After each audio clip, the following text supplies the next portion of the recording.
नमस्कार दोस्तों, आज मैं आपको श्रावण महात्म्य की 29 और 30 अध्याय की कथा सुनाने जा रही हूँ। ईश्वर ने कहा, हे सनत कुमार, अब कहे हुए व्रत के कृत्यों को कहूँगा। किस समय क्या करें, हे महामुने उसे सुने। सावन महीने की तिथि किस समय की लेनी चाहिए, किस समय क्या प्रधान है, पूजन तथा जागरण आदि कैसे करें, उस काल में किसी का समय क्या है, नक्त व्रत का उस व्रत कर्म में काल कहा गया है, प्रधान में रात में भोजन तथा भोजनाभाव दिन कहा गया है, प्रातः काल उन व्रतों का उद्यापन कहा है, असमंजस में पंचांग से शुद्ध अधिवासन करें तो दूसरे दिन विधि द्वारा होम करें, धारण तथा पारण में हानि वृद्धि नहीं होगी। सावन शुक्ल प्रतिपदा के दिन संकल्प करके उपवास करें, अन्य दिनों भोजन, दूसरे दिन हविष्यान पारण में स्वीकार करें। पारण के दिन एकादशी हो तो 3 उपवास करें। रविवार व्रताचर्य का काल सुबह ही है, सोमवार में सायं काल का समय प्रधान कहा है। मंगल, बुध तथा गुरु की पूजा में मुख्य समय सुबह है। शुक्र पूजा में सुबह तथा रात में जागरण करें।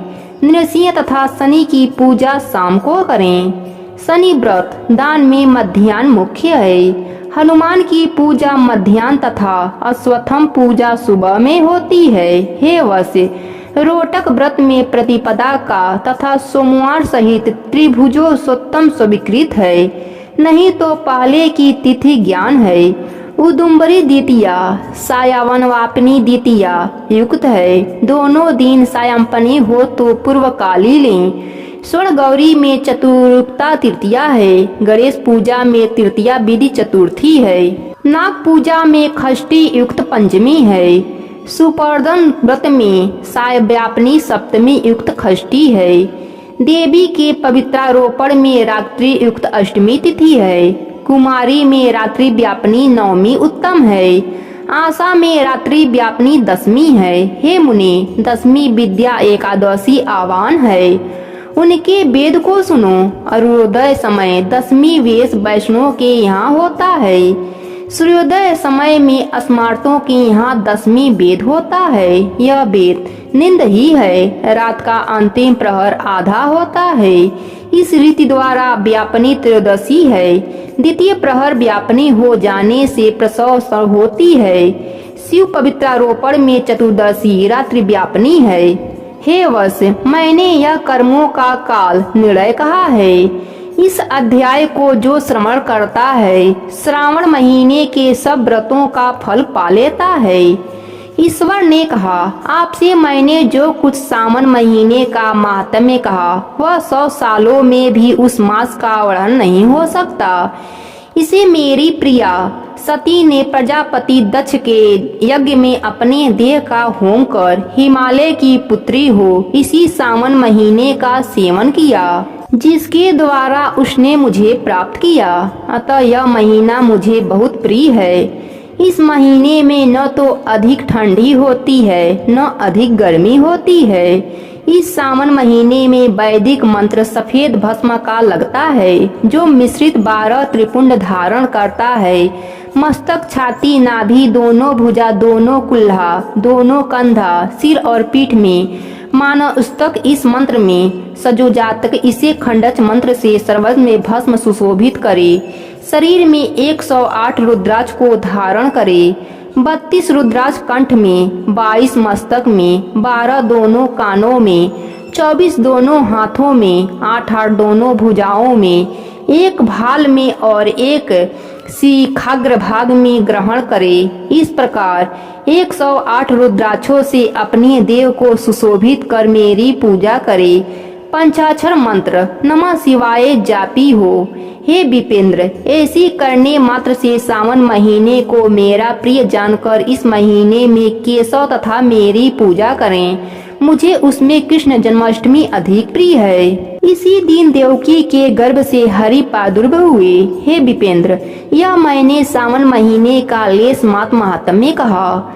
सनत कुमार ने कहा, हे पार्वतीधीश, सावन महीने के जिन कर्मों को आपने कहा वे सब सुनने के समय आनंद रूपी सागर में मग्न हो जाने से तथा बहुत हो जाने के कारण याद नहीं है। हे नाथ, तच्छ रूप से आप कहें जिसे क्रम से पता हो तथा मैं सावन द्वारा भक्ति से ग्रहण करूंगा।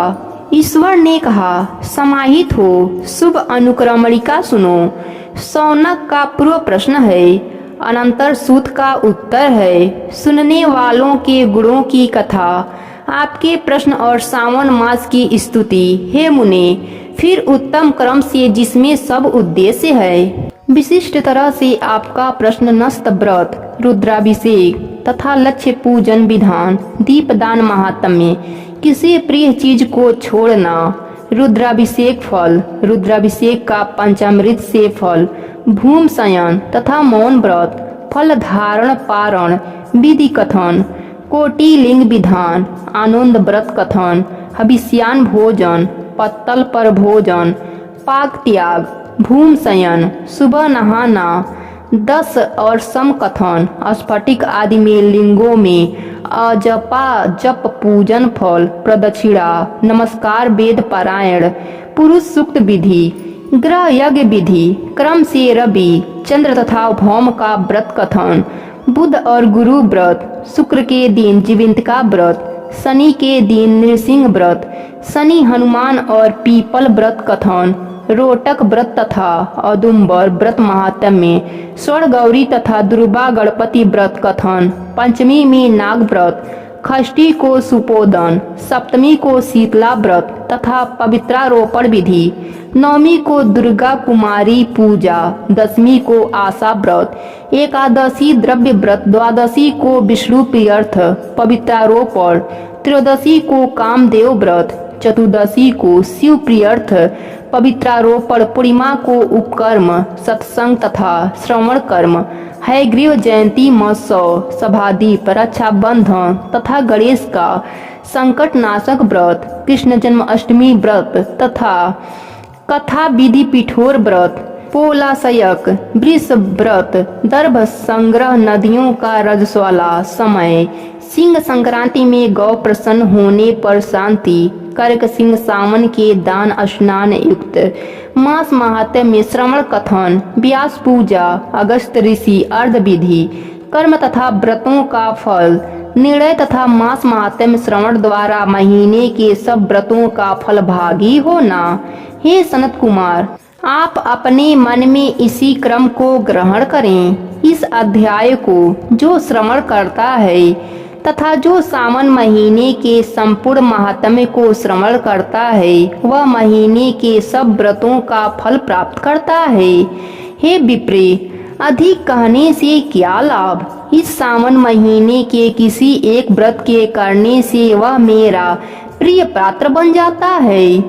सूत ने सैनक आदि ऋषियों से कहा, हे देव ऋषिगण, कानों में अमृत पान कर हम आनंदित तथा कृत हो गए। देव ऋषि तम सनत कुमार सावन महीने की उनकी और अपने हृदय में शुभ का स्मरण कर उनकी आज्ञा लेकर अपने आश्रम में चले गए। इस परम रहस्य को किसी से न कहें। हे प्रभु, आपकी योग्यता देखकर मैंने इसका वर्णन कर दिया। श्रावण मास की संपूर्ण महात्म यहीं पर पूरा हुआ। प्रेम से बोलिए शिव शंकर की जय हो, जय हो, जय हो।